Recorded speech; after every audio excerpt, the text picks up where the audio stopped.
El día del concierto, José Alcántara Almanzar. Desde que nos dieron la noticia, no hice otra cosa que girar en torno a él, esperando el momento definitivo.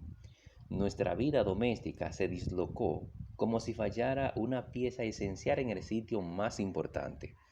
Creo que ninguno, incluido Napoleón, encontraba paz o aquel clima que había hecho de la casa un tibio refugio artificial, un dominio alejado del alboroto callejero donde 6 personas y un perro formaban un agregado ajeno al ritmo de la actividad exterior. Cuando supimos que papá iba a morir cualquier día, la ansiedad se apoderó de mí. Claro que, individualmente, reaccionamos de manera distinta. Los otros buscaron la forma de evadir el problema, involucrándose aún más en lo suyo, tratando de evadir sus sentimientos, encerrándose a trabajar, escapando de la casa, profiriendo palabras de consuelos que no hubieran podido convencer ni al más ingenuo de los enfermos. El médico no empleó subterfugios ni frases amables. Se limitó a decir, todavía con el estetoscopio colgado del cuello, una sentencia impiadosa. Lamento comunicarles que está muy mal y que no vivirá mucho tiempo. Mamá permaneció en silencio. Tenía la mirada altiva, desafiante. Sabíamos que nada podría enternecerla.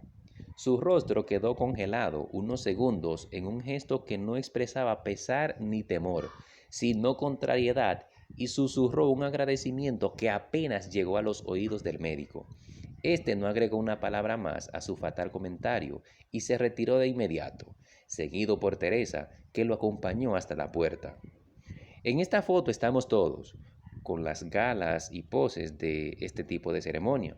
De pie, de izquierda a derecha, tío Juan y tío Pedro, hermanos de mamá. El primero con su acostumbrada agrura y el segundo con una expresión boba, resultado de los tragos.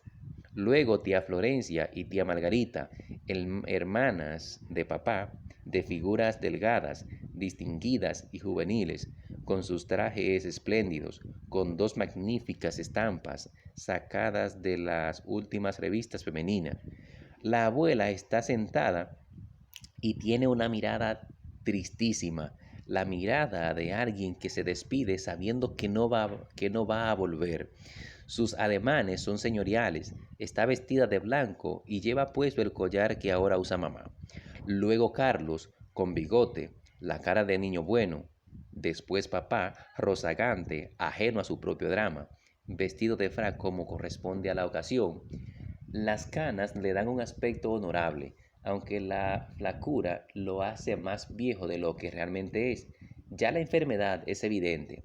A su lado mamá, de expresión resignada, ni contenta ni abatida, sencillamente hermética.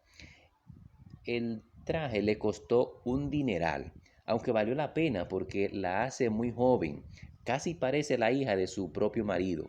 Yo estoy igualita a una escoba, convaleciente de la varicela, se me ven las marcas en la cara. Detesto el vestido que llevo puesto. Napoleón está echado a mis pies y es dueño de una arrogancia propia de su raza.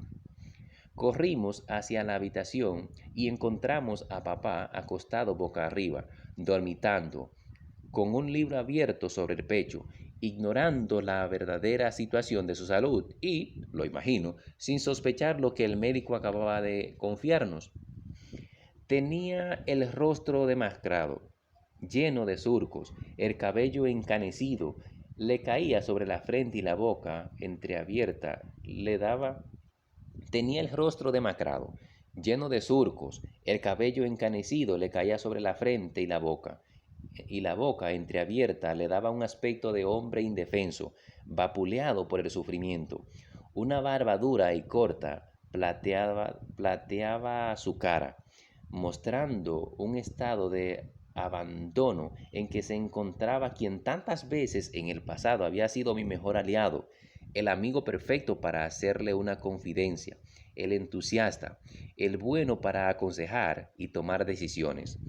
Carlo y yo habíamos entrado en puntas de pie, evitando hacer ruido, pero papá se irguió en cuanto oyó que la puerta se abría y enseguida tomó sus espejuelos de la mesa de noche y se los puso, casi sentado en la cama, ahora con el libro cerrado sobre el regazo, con sus gruesos espejuelos de concha enmarcándole la mirada.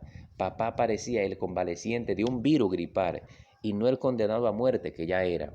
El viejo tronco carcomido por un mal, desahuciado, sin esperanzas de recuperación. Mi hermano se quedó de pie junto a la cama y yo me acerqué, besé a papá en la mejilla y recibí un fuerte abrazo que me hizo dudar del funesto pronóstico del médico. Hablamos poco, no queríamos fatigarlo. Él solo preguntó por mamá y tuvimos que decirle que había ido a practicar en el piano, igual que todas las mañanas. A la habitación llegaban los furiosos sonidos que mamá le arrancaba al instrumento y no tardamos mucho en reconocer los difíciles pasajes que tantos dolores de cabeza le estaban causando. Papá hizo un ademán indulgente y se reclinó sobre los almohadones, olvidándose de que Carlos y yo todavía nos hallábamos en la habitación. No nos despedimos. No podíamos mentirle ni tampoco confesarle la verdad. No queríamos estropearle el reposo con frases impertinentes. Salimos del cuarto y cerramos la puerta sin saber si papá intentaba dormir o simplemente deseaba que lo dejaran solo. Al cruzar frente al estudio, ¿habría escuchado mamá nuestros pasos? Cesó el sonido para resurgir luego en un rugiente cascada de notas. Mamá tiene un ramo de rosas roja en la mano derecha. Sonríe y eso la hace lucir humana. En esa ocasión el recitar quedó bastante bien. De ahí la expresión satisfecha y gozosa de su rostro. Los hombros desnudos acentúan su radiante felicidad. El traje largo le adelgaza la figura. Parece una modelo y no una pianista. A su lado, papá con una mano tímida posada en el hombro de ella. Él también parece feliz, aunque ya puede verse algún síntoma de la enfermedad. La expresión cansada, el aire de fatiga que su sonrisa no logra enmascarar, la piel terrosa, antes tan saludable. Les acompaña un director de orquesta especialmente invitado para dirigir a mamá en varios conciertos, un anciano de apariencia beata que intenta empinarse para aumentar su estatura. Creo que fui la más afectada por la enfermedad de papá. Carlos parecía no importarle la muerte. En el fondo era cierto que no le preocupaba. Ansiaba la independencia que ganaría con la jugosa herencia a la muerte del viejo. Entonces satisfaría sus caprichos libremente. Se entregaría a la buena vida y a los autos deportivos, que eran sus dos preocupaciones permanentes. Mamá, por su parte, estaba enfrascada en la memorización de su concierto y apenas le quedaba tiempo para visitar al enfermo muy temprano en la mañana, llevando una bandeja que Tomasa había preparado puntualmente. Se sentaba 15 o 20 minutos en un sillón con una partitura en las manos mientras papá desayunaba en silencio ante la mirada sumisa de Napoleón. A mí me hacía más daño ver a papá relegado y solo que ponerme a considerar las fulminantes consecuencias de su enfermedad. Trataba de acompañarlo el mayor tiempo posible y me colaba en su cuarto después que mamá entraba al estudio y empezaba a tocar. Entonces comenzaban nuestras sesiones de lectura. Yo tomaba el libro de turno, la biografía de algún héroe, seguramente, y leía decenas de páginas hasta quedar exhausta. A veces, en el curso de la lectura, papá me interrumpía, hacía observaciones sobre un aspecto que despertaba su interés, diciéndome una frase que yo no olvidaría. El poder es un enigma, decía, porque el que manda es casi siempre un solitario, un ser indefenso y digno de pena. Quise contribuir a que el final fuese menos doloroso y amargo. Traté de ser muleta, confidente, surtidora de afectos, la mano generosa que se tiende y acaricia, la sustituta de un hijo indiferente, la compañera que vela por el marido enfermo. Quizás por eso, al principio, me pareció que papá sufría menos. Es posible que ocultara los horribles dolores de su enfermedad y tragara en silencio el veneno que el olvido de mamá había dejado en él. El colegio se había quedado casi vacío, pero teníamos que tomarnos la gloriosa fotografía de graduación en aquel marco de estudio y trabajo. Por fin se había cumplido la aspiración de papá y mamá. Aquí veo a Carlos en pose de estudioso y serio, vestido con su traje confeccionado para la ocasión, con una sonrisa que solo el que sabe exhibir cuando quiere congraciarse con los demás, como él sabe exhibir cuando quiere congraciarse con los demás. En la foto, papá está mucho más joven y fuerte que en la del concierto. No tiene canas y su cuerpo luce atlético, consecuencia de los ejercicios que hacía en ese tiempo. Mamá está tensa, se ve que atravesaba por otra de sus crisis con motivo de algún concierto. Se había olvidado de todos y no pensaba en nada que no fuera la próxima prueba de fuego frente al público. No sé si fue producto de mi imaginación, de la incredulidad en el diagnóstico del médico o de las ilusiones que me iba creando el álbum de fotografía encontrado en la gaveta de su escritorio. Mas lo cierto es que en lugar de agravarse como predijo el médico y todos esperábamos, papá parecía ganar fuerza, reverdecer con los primeros rayos de luz, afirmarse al paso de las horas, la cara afeitada, los ojos vivarachos, el apetito restablecido y los ademanes enérgicos con que ilustraba sus anécdotas, hacía de él un hombre distinto. Nadie, excepto yo, se enteraba de las increíbles transformaciones de papá. Carlos nunca estaba en casa porque no tenía más ojos que para su novia Verónica, ni atención más que para su carro. La pobre Tomasa no salía de sus desvaríos y achaques. Napoleón estaba encerrado en el patio, lejos del enfermo. Napoleón estaba encerrado en el patio, lejos del enfermo, y no hacía otra cosa que aullar. En cuanto a mamá, seguía practicando en el estudio, y esa delirante faena se prolongaba durante horas. El único que tenía acceso al estudio de mamá era Horacio, el afinador, un hombre demasiado joven para esa clase de oficio. Siempre tuve la creencia de que un afinador debía ser viejo y gordo, hasta que conocí a Horacio, un tipo fuerte, con pinta de chulo. Por eso su presencia en casa me perturbaba, me hacía sentir rabiosa con mamá, pues solo él podía compartir su tiempo, alejarla unos instantes de su objeto preferido, forzarla a tomarse un descanso contra su voluntad. Yo me daba cuenta de que Horacio se encontraba en el estudio porque en lugar de escalas y pasajes archiconocidos, solamente escuchaba notas disonantes en medio de grandes silencios, hasta que el piano alcanzaba una afinación perfecta y el instrumento volvía a ser el de siempre, listo a sufrir los airados embates de su dueño.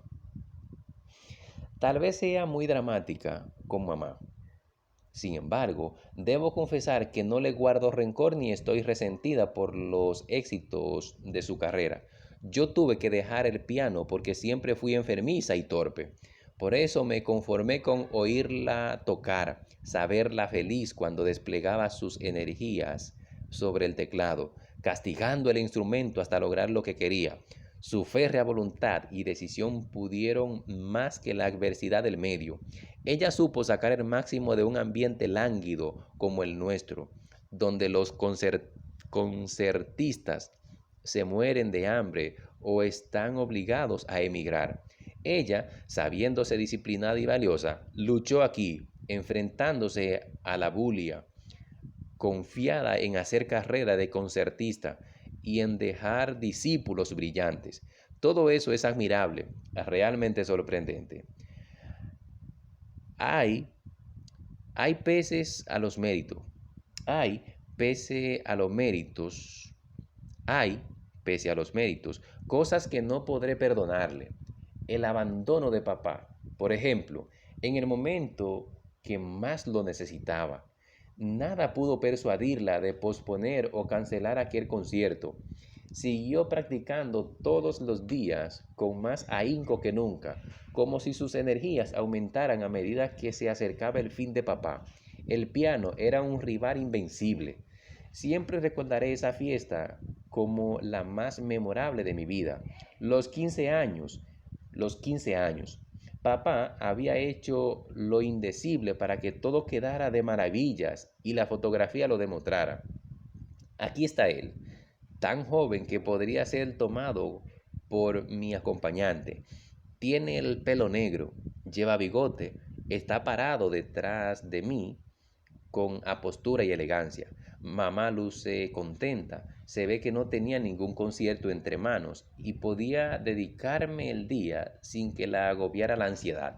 No quise que nos tomáramos la foto ante el bizcocho porque me pareció ridículo. Creo que fue una buena decisión y la foto lo prueba.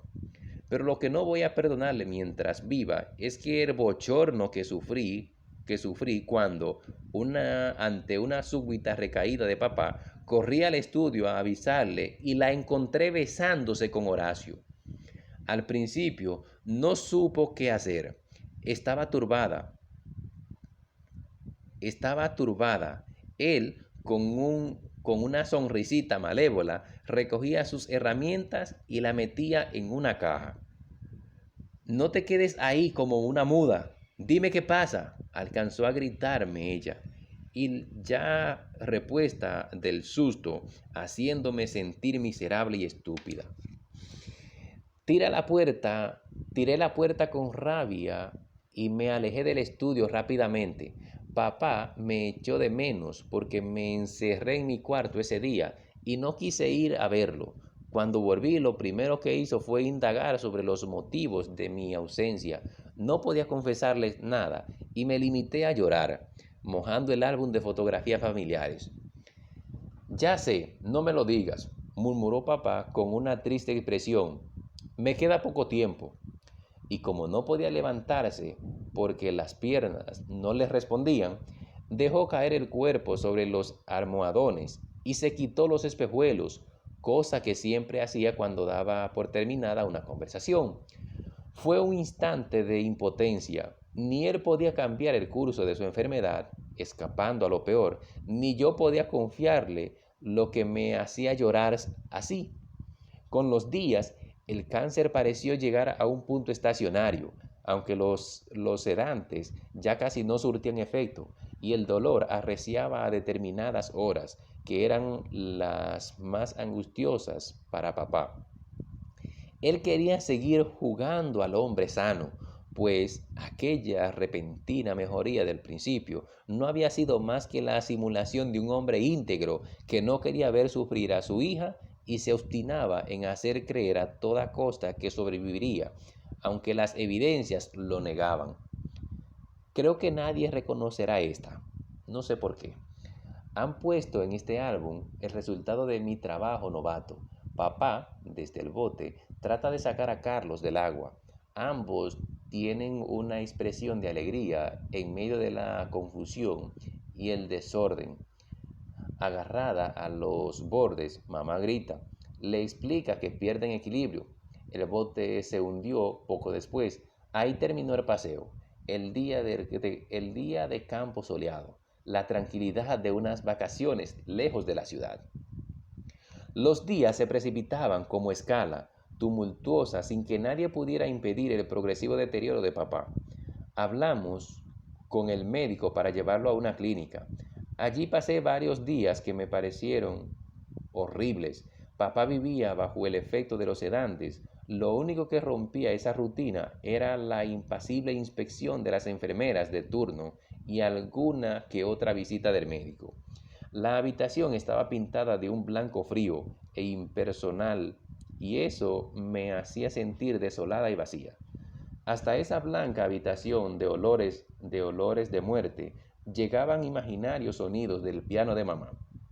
No podía impedirlo. Me torturaban, golpeaban sin tregua mi cabeza, me perseguían en medio de la noche, sobresaltándome, despertándome a cualquier hora. Dormía en una camita muy cerca de papá y cuando las pesadillas del monstruoso piano me escamoteaban el sueño, abría los ojos y observaba el cuerpo magro de mi padre moribundo. Oí su respiración pesada, Oía su respiración pesada, sentía que su corazón desfallecía bajo la intensidad de los dolores. El día del concierto vino a verlo el médico y me comunicó que no valía la pena dejar a papá más tiempo en la clínica y que era mejor llevarlo a casa para que allí pasara los últimos momentos en compañía de sus familiares. Llamé a casa por teléfono y mamá, con su voz impávida y cortante, me dijo que tomara yo la decisión que hiciera falta, que ella no podía ocuparse del asunto, que le explicase al médico la situación. Llevamos a papá en una ambulancia, lo subimos a su cuarto entre ladridos latimeros de Napoleón y la mirada fiel de Tomasa. Lo acostamos y el médico me dio instrucciones para continuar el mismo tratamiento. Mamá había salido del estudio para ver al enfermo y conversar con el médico, pero entró de nuevo a continuar su trabajo en cuanto éste se marchó. Volví entonces a oír los sonidos tortuosos. No cabía duda de que mamá había mejorado su forma notable. Ya no tenía que repetir pasajes. La música fluía cruelmente hermosa, con una precisión metronómica. Papá no podía darse cuenta. Papá no podía darse cuenta de nada. Se había convertido en un ser minúsculo, maloliente, irreconocible, a punto de romper los lazos que le atan al mundo. Yo no había perdido la noción del tiempo. Sabía bien que era miércoles 5 de octubre. Sabía bien que era miércoles 5 de octubre. Recordaba que mamá siempre repetía que su concierto sería el miércoles 5 de octubre. Me levanté del sillón que me servía de cama y comprobé la fecha en el calendario fijado en la puerta del closet. Era el día del concierto. Esta es una fotografía realmente hermosa. Mamá muy joven, recién casada, parece dichosa, entregada al amor por completo. Tiene la cara iluminada y mira a papá con ojos dulcificados por el cariño. Él sonríe, su rostro es una versión enérgica del atleta que niega su oficio de abogado. No hay en su pelo una sola cana. Es increíble que luego envejeciera tan rápido. Eran las 7 de la noche. Suponía que mamá ya estaba lista para el concierto. Durante el almuerzo apenas probó los alimentos. Le dijo a Carlos que debíamos salir temprano. Yo me excusé, pues alguien debía quedarse con papá, a pesar del disgusto que le causaba. Mamá me disculpó con una frase compasiva, como si fuese a perderme la gloria, y para callar su conciencia se limitó a comentar: te agradezco mucho lo que estás haciendo. Es una pena que no puedas ir. Carlos prometió grabarme el concierto completo. Nos levantamos de la mesa. Teníamos las miradas ausentes. Estábamos marchitos, inútiles para el amor. No quise saber cómo luciría mamá esa noche, ni le pregunté qué traje se había mandado hacer para el concierto. Estaba segura de que ella iría esplendorosa. Preferí imaginarla impresionante, aunque temblando de miedo antes de llegar al público, ansiosa de saber si todo el esfuerzo de los meses anteriores producirían el milagro de la perfección sonora. Cuando llegué a la habitación, pensé que papá dormía. Al principio no quise hacer ruido o acercarme demasiado, aunque al notar que no se movía ni se quejaba, supuse que el calmante había surtido efecto. Pero estaba rígido, tenía una serenidad glacial. La piel cetrina había comenzado a adquirir el color azulenco de los muertos. Salí de la habitación, desquiciada, llorosa, corriendo para alcanzar a mamá y Carlos. Pero ya habían salido para el teatro, aunque quedaba un rastro de olor a combustible en el zaguán. Afuera la noche era clara y tranquila. La brisa acariciaba los fragantes rosales. Desde su caseta, aullando como nunca, Napoleón compartía mi dolor. Yo respiré hondo, me limpié las lágrimas con el vestido y entré a la casa, temblando de odio, decidida a destruir el piano de mamá.